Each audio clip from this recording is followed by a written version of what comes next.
David reporters തുടരുന്നു. ഗവർണറുടെയും രാജ്ഭവന്റെയും സുരക്ഷാ ക്രമീകരണങ്ങളിൽ ധാരണയായി. ഗവർണറുടെ വ്യക്തിഗത സുരക്ഷയും രാജ്ഭവനുള്ളിലെ സുരക്ഷയും CRPF ഏറ്റെടുക്കും. പോലീസായിരിക്കും ഗവർണറുടെ റൂട്ട് നിശ്ചയിക്കുന്നത്.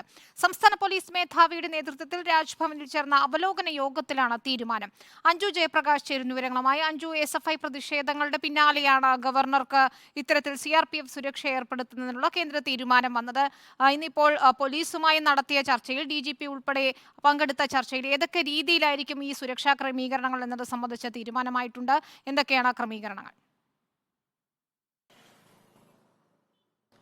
വിനീത, കേരള പോലീസിനെ പൂർണ്ണമായും പിൻവലിക്കാതെയാണ് കേന്ദ്രസേനയെ ഉൾപ്പെടുത്തിക്കൊണ്ടുള്ള സംയുക്തമായിട്ടുള്ള ഒരു സുരക്ഷാ ചുമതലയാണ് നിലവിൽ അവലോകന യോഗത്തിൽ ഉണ്ടായിരിക്കുന്നത്. അതായത് രാജ്ഭവനും ഗവർണറുടെ വ്യക്തിഗത സുരക്ഷ അത് CRPFന് നൽകുമെന്നാണ് തീരുമാനമായിട്ടുള്ളത്. ഒപ്പം തന്നെ ഗവർണറുടെ വാഹനത്തിന് അത് മുന്നിലും പിന്നിലുമായി അകമ്പടി വാഹനമായി 2 CRPFന്റെ വാഹനങ്ങൾ ഉണ്ടാകും. മറ്റൊന്ന്, രാജ്ഭവനിൽ പോലീസും ഒപ്പം തന്നെ കേന്ദ്രസേനയും ഒരുമിച്ച് നിലയുറപ്പിക്കും. എന്നാൽ പ്രവേശന കവാടത്തിലായിരിക്കും പോലീസ് ഉണ്ടാകുക. രാജ്ഭവനുള്ളിലെ സുരക്ഷ നോക്കുക അത് CRPF ആകും എന്നാണ് നിലവിലെ യോഗത്തിൽ തീരുമാനമായിരിക്കുന്നത്. പക്ഷേ ഗവർണറുടെ റൂട്ട് ഉൾപ്പെടെ നിശ്ചയിക്കുക പോലീസ് ആയിരിക്കും.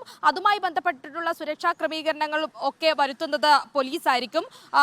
കൂടാതെ തന്നെ ഇതിനിടയിൽ ഇനി പ്രതിഷേധങ്ങൾ ഉണ്ടായാൽ പോലീസും ഒപ്പം തന്നെ CRPFും ഒരുമിച്ച് തന്നെ ആ പ്രതിഷേധങ്ങളെ നീക്കം ചെയ്യും എന്നതാണ് നിലവിൽ അറിയാൻ സാധിക്കുന്നത്. പക്ഷേ മറ്റൊരു പ്രധാനപ്പെട്ട കാര്യം, ഈ CRPFന്റെ ചിലവുമായി ബന്ധപ്പെട്ട കാര്യങ്ങൾ യോഗത്തിൽ തീരുമാനമായിട്ടില്ല എന്നാണ് അറിയാൻ സാധിക്കുന്നത്.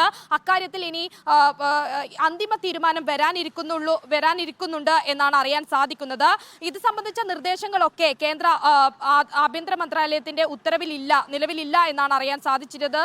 രാജ്ഭവൻ പ്രതിനിധികൾ ഒപ്പം തന്നെ കേന്ദ്ര CRPFന്റെ ഉന്നത ഉദ്യോഗസ്ഥര്, ഇന്റലിജൻസ് SP ഒപ്പം തന്നെ IGP എന്നിവരുടെ ഒക്കെ യോഗത്തിലാണ് ഇത്തരത്തിലൊരു തീരുമാനം ഉണ്ടായിരിക്കുന്നത്. നിലവിൽ ആഭ്യന്തര സെക്രട്ടറിയുമായി ചർച്ച ചെയ്തതിന് ശേഷം മാത്രമായിരിക്കും അന്തിമമായിട്ട് ഉത്തരവ് ഉണ്ടാകുക.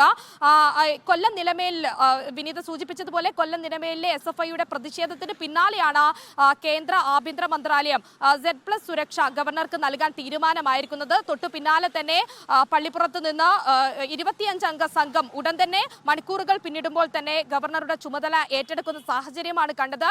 നിലവിൽ ഇപ്പോൾ ഗവർണർ ബംഗളൂരുവിൽ തുടരുന്ന സാഹചര്യമാണുള്ളത്. എന്തായാലും തിരിച്ചെത്തുമ്പോൾ ഈ സുരക്ഷാ